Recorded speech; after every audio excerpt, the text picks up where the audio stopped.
Everyone, Kevin from Man Health here. Thanks for joining for this month's webinar. Next week, Tuesday, the 10th of September, is World Suicide Prevention Day.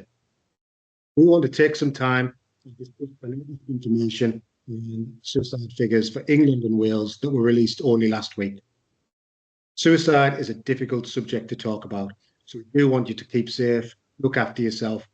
So this is a trigger warning because we are going to be talking about some difficult and sensitive topics. Thanks.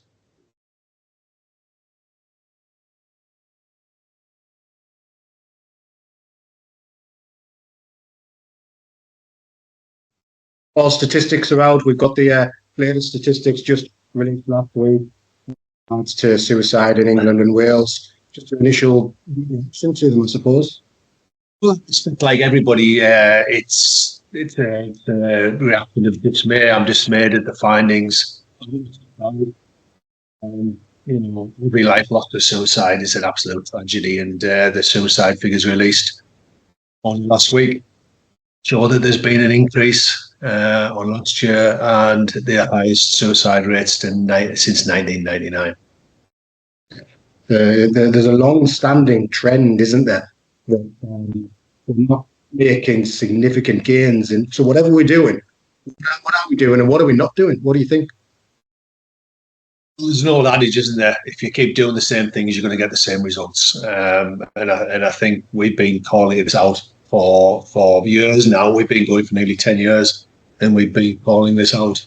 We've got to change the approach. And today in this session, we're going to call out national government and we're going to call out local government. And to some extent, we're going to call out some third sector organisations as well.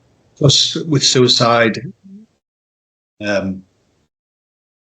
increasing and World Suicide Prevention Day on September the 10th, and the theme this year being changing the narrative. We've got to do it. We've got to change the narrative around male suicide because what we're doing is not working, clearly. So we need to grasp that nettle once and for all and some systematic changes.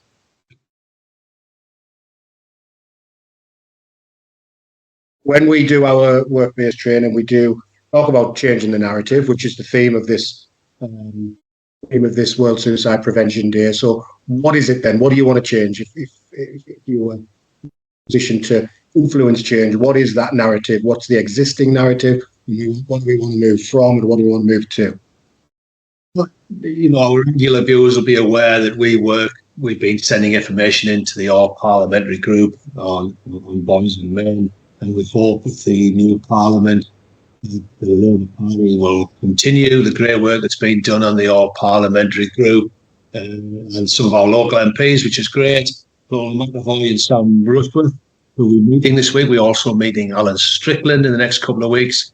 We're going to try and encourage them to get involved in looking at health outcomes in the United Kingdom. But the one thing the government needs to do, and the one thing I'll be stressing to all the three newly elected MPs when I meet them, is that we need to specifically say that we're going to focus on male suicide, not suicide. We're going to focus on male suicide, right? And we need to develop a male suicide prevention plan. That would be a major game changer. Because it's sending the message out to everybody about this issue. And my feeling is, and it might be contentious, but I think men are not considered, and male suicide isn't considered as a priority. And it's got to change.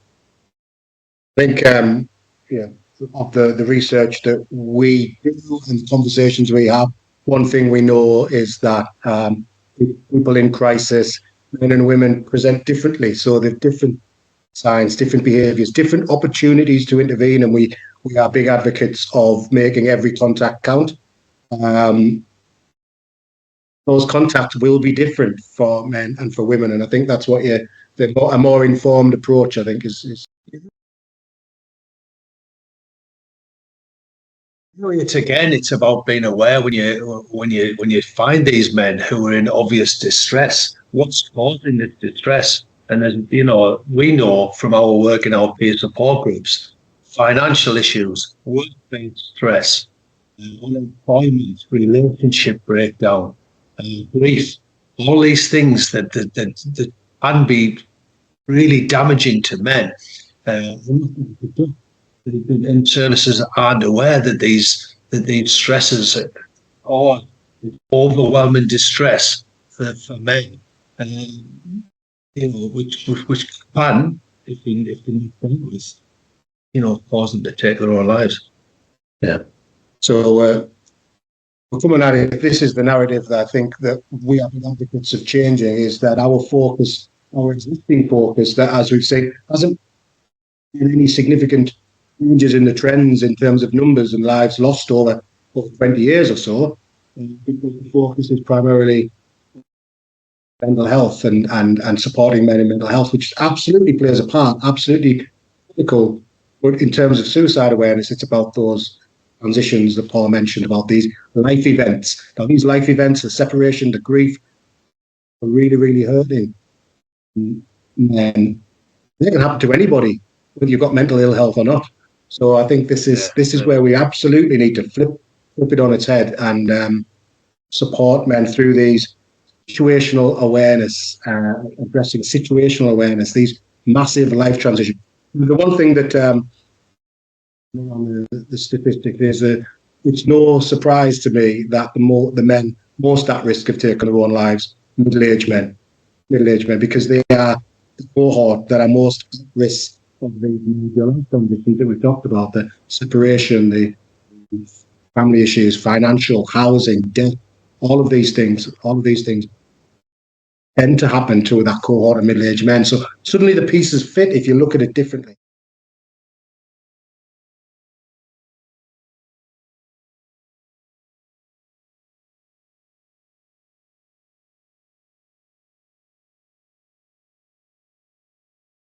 I mean, I was at a meeting, obviously, it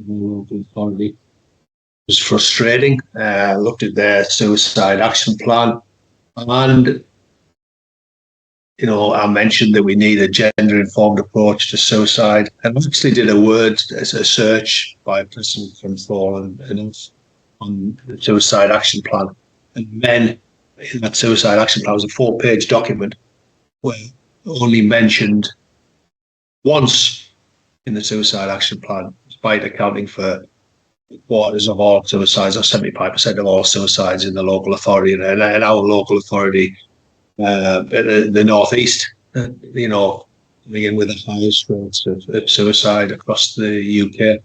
Frustrating, really frustrating, and it's time we call this out, and we need a gender-informed approach to address male suicide.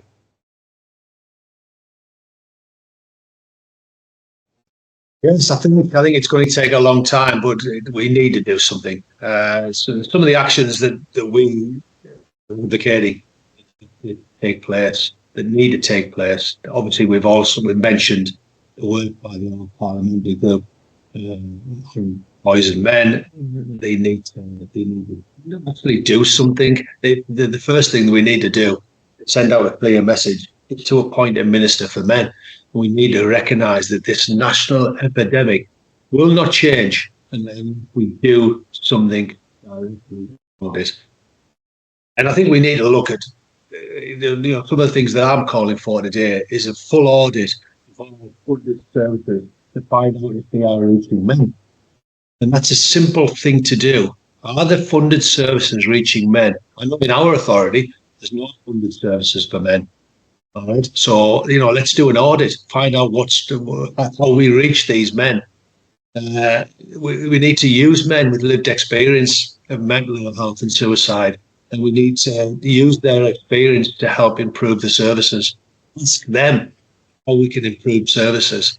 And, we need to fund these grassroots projects. This is not a call for for local government to fund Man Health, although that would be great if you did. There's many organisations like Man Health across the UK who could do with some funding. These are the guys, these are the groups that guys come to. You know, we are not a suicide prevention charity, but we do prevent suicide. There's no doubt about that. You know, every single meeting, and I know Kev will nod his head here. We get guys coming to our meetings who are suicidal, and this is what happens. Guys won't reach out until they are suicidal. You know, and they come to our meetings and they're suicidal, and we do our best with them. I think we do a fantastic job. But the other services need to step up. We really need to step up, but there needs to be huge investment into other services. And another thing I'm going to, advocate today is that we need to fund place-based initiatives. We need to take these messages to the men. And that's what we do. We go into workplaces, we go into social clubs, we go into colleges, we go into places where men are and where men gather. Teaching men to reach out. And we know it hasn't worked. You know, it stigmatizes men. It's not fair. We need to send these clear messages out to the men. Yeah. And we need to also fund initiatives that respond to the risk factors for male suicide. You know, what are we doing? How are we educating our men about how to deal with relationship breakdown, how to deal with financial issues? What are we doing about the family courts? 1 in 5 suicides attributed to the work of the family courts. That's fundamentally something we need to look at, parental alienation. These are easy things to address, easy things for government to address. So, rant over really, but let's change the narrative. If we really mean let's change the narrative, let's do it.